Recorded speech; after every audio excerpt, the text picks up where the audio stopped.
ചെമ്പനീർ പൂവിന്റെ പുതുപുത്തൻ വിശേഷത്തിലേക്ക് എല്ലാവർക്കും സ്വാഗതം. അങ്ങനെ രേവതിയെ കർക്കിടക മാസത്തിൽ വീട്ടിലേക്ക് കൂട്ടിക്കൊണ്ടുവരാണ് ലക്ഷ്മി അമ്മയും ദേവകിയും.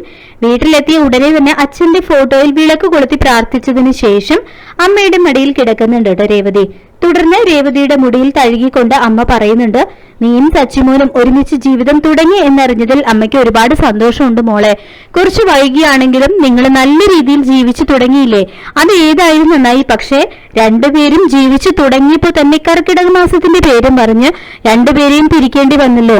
ഇല്ലെങ്കിൽ ഉടനെ തന്നെ അമ്മയ്ക്ക് നല്ലൊരു വിശേഷം കേൾക്കാമായിരുന്നു എന്നൊക്കെ പറഞ്ഞുകൊണ്ട് ലക്ഷ്മിയമ്മ സങ്കടപ്പെടുമ്പോ, ചേച്ചി ഇപ്പോ ഈ വീട്ടിലേക്ക് വന്നത് നല്ല വിശേഷമല്ല എന്നാണോ അമ്മ പറഞ്ഞത് എന്ന് ദേവിക ചോദിക്കുന്നതും, എന്റെ മനസ്സിന്റെ വിഷമം അത് നിനക്ക് പറഞ്ഞാൽ മനസ്സിലാവില്ല എന്ന് പറയുന്നുണ്ട് കേട്ടോ ലക്ഷ്മിയമ്മ. ചേച്ചിക്ക് എത്രയും പെട്ടെന്ന് ഒരു കുഞ്ഞുണ്ടായി കാണണം എന്നല്ലേ അമ്മയുടെ ആഗ്രഹം എന്ന് ദേവിക തിരിച്ചു ചോദിക്കുന്നുണ്ട്. അമ്മയ്ക്ക് എത്ര വിഷമമാണെങ്കിൽ ചേച്ചി തിരിച്ച് അവിടേക്ക് തന്നെ കൊണ്ടാക്കാൻ ദേവിക പറയുമ്പോ, എന്നിട്ട് വേണം ഇവളുടെ അമ്മായിയമ്മയുടെ വായിലിരിക്കുന്നത് മുഴുവൻ ഞാൻ കേൾക്കാം. രാത്രി 1 മണിക്ക് അവിടെ ഒന്ന് വിളിച്ചു പറഞ്ഞതും പോരാഞ്ഞിട്ടാണോ എന്നൊക്കെ തിരിച്ചു ചോദിക്കുന്നുണ്ട് കേട്ടോ ലക്ഷ്മി അമ്മ ദേവികയോട്. അതിനുശേഷം രാത്രി വീട്ടിലെത്തുന്ന സച്ചിയാണെങ്കിൽ ഡൈനിങ് ടേബിളിൽ ഇരിക്കുന്ന ഭക്ഷണത്തിന് ഒരു രുചിയും തോന്നാതെ തുപ്പിക്കളയാണ് കേട്ടോ ചെയ്യുന്നത്. എന്താ ഉണ്ടാക്കി വെച്ചിരിക്കുന്നതെന്ന് ചോദിച്ചുകൊണ്ട് രേവതിയെ വിളിക്കുന്നുണ്ട് സച്ചി. ഇതേ സമയം അച്ഛൻ വന്നിട്ട്, നീ എന്തിനാ സച്ചി അവളെ വിളിക്കുന്നത്, അവള് വീട്ടിലേക്ക് പോയത് നിനക്ക് അറിഞ്ഞൂടെ എന്ന് ചോദിക്കുമ്പോൾ, ഞാനത് മറന്നുപോയി എന്ന് പറയുന്നുണ്ട് കേട്ടോ സച്ചി. എന്തായാലും ഈ ആഹാരം കഴിച്ചിട്ട് ചെന്ന് കിടക്കാനൊക്കെ അച്ഛൻ പറയുമ്പോ, ആഹാരം കഴിക്കാനോ, ഉപ്പുമാവാണ് അത്ര ഉപ്പുമാവ്, ഇത് ആരുണ്ടാക്കിയതാണെന്നൊക്കെ സച്ചി ചോദിക്കുന്നതും, വേറെ ആരുണ്ടാക്കാനാ, നിന്റെ അമ്മയാണെന്ന് പറയുന്നുണ്ട് കേട്ടോ അച്ഛൻ. ഇനി 1 മാസം ഇത് തന്നെയാണ് അവസ്ഥ, അഡ്ജസ്റ്റ് ചെയ്യേണ്ടി വരും എന്നൊക്കെ അച്ഛൻ പറയുമ്പോ, മനസ്സിന് പിടിക്കാത്ത ഭക്ഷണം എങ്ങനെ കഴിക്കാനാ എന്നൊക്കെ സച്ചി പറയുന്നതും, എന്ന് വെച്ച് പട്ടിണി കിടക്കാനാണോ നിന്റെ ഭാവം എന്ന് അച്ഛൻ ചോദിക്കുന്നതും, പഴയ എന്തെങ്കിലും ഇരിപ്പുണ്ടാവും, ഞാനത് കഴിച്ചോളാം എന്ന് പറയുന്നുണ്ട് കേട്ടോ സച്ചി. ഇതേ സമയം ശ്രുതി വെള്ളം എടുക്കാനായിട്ട് കിച്ചണിലേക്ക് പോകുന്നത് സച്ചി കാണുന്നുണ്ട്. അപ്പൊ കർക്കിടക മാസമായിട്ട് ഇവള് വീട്ടിലേക്ക് പോയില്ലേ, ഇവളെന്താ ഇവിടെ എന്ന് സച്ചി ചോദിക്കുമ്പോ, അവള് ഇവിടെ അല്ലാതെ പിന്നെ എവിടെ നിൽക്കാനാന്ന് ചോദിച്ചുകൊണ്ട് ചന്ദ്രമതി അങ്ങോട്ടേക്ക് വരികയാണ്.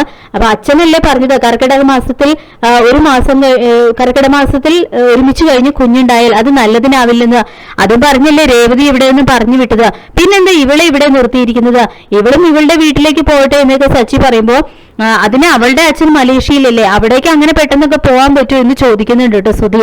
ഇവിടേക്ക് വരുന്നതിന് മുൻപ് ഇവളൊരു വീട്ടിലല്ലേ താമസിച്ചിരുന്നത്, അങ്ങോട്ട് പോകട്ടെ എന്ന് തിരിച്ചു പറയുന്നുണ്ട് കേട്ടോ സച്ചിയും. തുടർന്ന് ഒരു മരുമകളെ പറഞ്ഞു വിട്ടിട്ട് മറ്റൊരു മരുമകളെ ഇവിടെ നിർത്തിയിരിക്കുന്നു.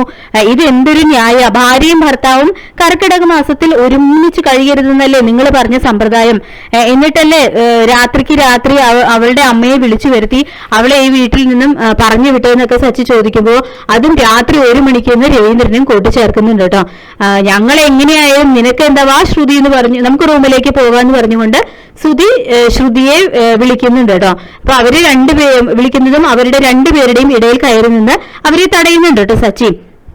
ഇതേസമയം ചന്ദ്രമതി ആണെങ്കിൽ സച്ചിയോട് കുറെ കയർത്തൊക്കെ സംസാരിക്കുന്നുണ്ട് കേട്ടോ. അതിന്റെ പേരും പറഞ്ഞപ്പോ സച്ചി ആണെങ്കിൽ നല്ല ചുട്ട മറുപടി ചന്ദ്രമതിക്ക് കൊടുക്കുകയും ചെയ്യുന്നുണ്ട്. അങ്ങനെ ചന്ദ്രമതി പറയുന്നുണ്ട്, ശ്രുതിയോട് ഒറ്റയ്ക്ക് കിടക്കാനൊക്കെ പറയുന്നുണ്ട്. അപ്പൊ ശ്രുതി ഞാൻ എന്റെ റൂമിൽ കിടത്തിക്കോളാം എന്നൊക്കെ ചന്ദ്രമതി പറയുമ്പോ, എന്താ അമ്മ ഇത്, എന്റെ റൂമിൽ അല്ലേ ശ്രുതി കിടക്കേണ്ടെന്നൊക്കെ തിരിച്ചു ചോദിക്കുന്നുണ്ട് കേട്ടോ ശ്രുതി. അപ്പൊ ഇവളെ എന്റെ റൂമിൽ കിടന്നാൽ മതി എന്ന് പറഞ്ഞുകൊണ്ട് ചന്ദ്രമതി ശ്രുതിയെയും കൊണ്ട് റൂമിലേക്ക് ചെല്ലുകയാണ് കേട്ടോ ചെയ്യുന്നത്. തുടർന്ന് സച്ചി അച്ഛനോടായിട്ട് പറയുന്നുണ്ട്, ശ്രുതിക്ക് അവളുടെ അച്ഛൻ മലേഷ്യയിലായതുകൊണ്ട് അത്ര പെട്ടെന്ന് പോകാൻ പറ്റില്ല, നമുക്ക് പക്ഷെ അമ്മയെ 1 മാസത്തേക്ക് ഇവിടുന്ന് മാറ്റിയാലോ, എങ്കിലും നമുക്ക് ഇവിടെ ജോലിയായി കഴിയാം എന്നൊക്കെ സച്ചി അച്ഛനോട് പറയുന്നുണ്ട്. അങ്ങനെ അവർ പരസ്പരം അതിന്റെ പേരിൽ ചിരിക്കുകയൊക്കെ ചെയ്യുന്നുണ്ട് കേട്ടോ. പിന്നീട് കാണിക്കുന്നത് കിടക്കാൻ നേരം മൊബൈലിൽ ഗെയിമൊക്കെ കളിച്ചുകൊണ്ടിരിക്കുകയാണ് സച്ചി. ഈ സമയം അത്രയും രേവതിയെ വല്ലാതെ തന്നെ മിസ് ചെയ്യുന്നുണ്ട് കേട്ടോ സച്ചിക്ക്.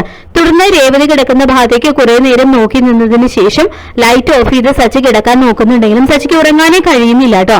അപ്പോ രേവതിയുമൊത്തുള്ള സന്തോഷകരമായിട്ടുള്ള നിമിഷങ്ങളൊക്കെ സച്ചിയുടെ മനസ്സിലൂടെ കടന്നു പോകുന്നുണ്ട്.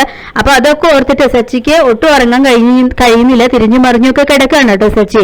തുടർന്ന് രേവതി അടുത്തില്ലാതെ തനിക്ക് ആ റൂമിൽ ഉറങ്ങാൻ കഴിയില്ല എന്ന് മനസ്സിലാക്കുന്ന സച്ചി പായും തലയണയൊക്കെ എടുത്തുകൊണ്ട് നേരെ ടെറസിലേക്ക് ചെല്ലുകയാണ്. അപ്പോ സച്ചി എവിടേക്ക് ചെല്ലും, ശ്രീകാന്തും അവിടെ ഉണ്ടാവും കേട്ടോ. അപ്പൊ എന്തായിട്ടാ വന്നേന്നൊക്കെ ശ്രീകാന്ത് ചോദിക്കുമ്പോൾ, എനിക്ക് മുറിയിൽ കിടന്നിട്ട് ഉറക്കം വരുന്നില്ല എന്ന് സച്ചി പറയുമ്പോൾ, അതിന്റെ കാരണം ഞാൻ പറഞ്ഞു തരാം, ഏട്ടത്തി കൂടെ ഇല്ലാത്തത് കൊണ്ടാണ് എന്ന് ശ്രീകാന്ത് പറയുമ്പോൾ സച്ചിക്കും ആ ഒരു സത്യം ബോധ്യമാവുന്നുണ്ട് കേട്ടോ. അപ്പോ സച്ചിയും പറയുന്നുണ്ട്, നീ പറഞ്ഞത് ശ്രീകാന്ത് ശരി, അവള് കൂടെ ഉണ്ടായിരുന്നപ്പോ സമയം പോകുന്നതേ അറിഞ്ഞിരുന്നില്ല.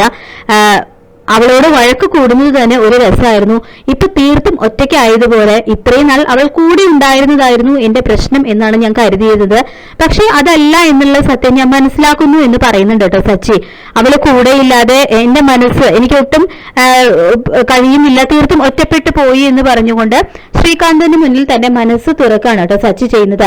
ഇതേസമയം ശ്രീകാന്തിനും വർഷയെ ഓർമ്മ വരുന്നുണ്ട്. അപ്പൊ അച്ഛന്റെ ശത്രുവിന്റെ മകളാണ് വർഷ എന്ന് മനസ്സിലാക്കുന്ന ശ്രീകാന്ത് അവളോട് കുറച്ചു നാളായിട്ട് ഒരു അകലം പാലിച്ചു പോരുമായിരുന്നു കേട്ടോ. അപ്പൊ ശ്രീകാന്ത് പറയുന്നുണ്ട്, നമ്മുടെ കൂടെ ഉണ്ടായിരുന്നവരെ പിരിഞ്ഞു പോകുമ്പോഴായിരിക്കും നമുക്ക് ആ വിഷമം മനസ്സിലാക്കുന്നത് എന്ന് ശ്രീകാന്തും സച്ചിയോടായിട്ട് പറഞ്ഞു കൊടുക്കുന്നുണ്ട്.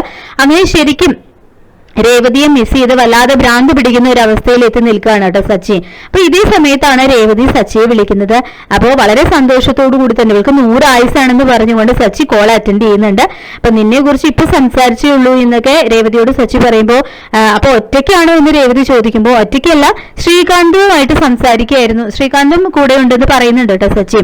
തുടർന്ന് മുറിയിൽ കിടന്നിട്ട് ഉറക്കം വന്നില്ല എന്നും അതുകൊണ്ടാണ് ടെറസിലേക്ക് വന്നു എന്നുള്ള കാര്യങ്ങളൊക്കെ സച്ചി രേവതിയോട് പറയുന്നുണ്ട്.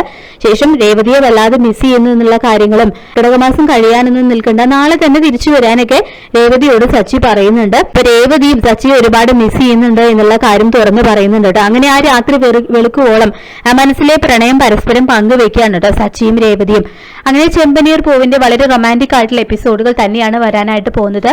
ഈ റിവ്യൂ ഇഷ്ടപ്പെട്ടെങ്കിൽ ലൈക്ക് ചെയ്യുക, ചാനൽ കൂടി ഒന്ന് സബ്സ്ക്രൈബ് ചെയ്ത് സപ്പോർട്ട് ചെയ്യുക. താങ്ക്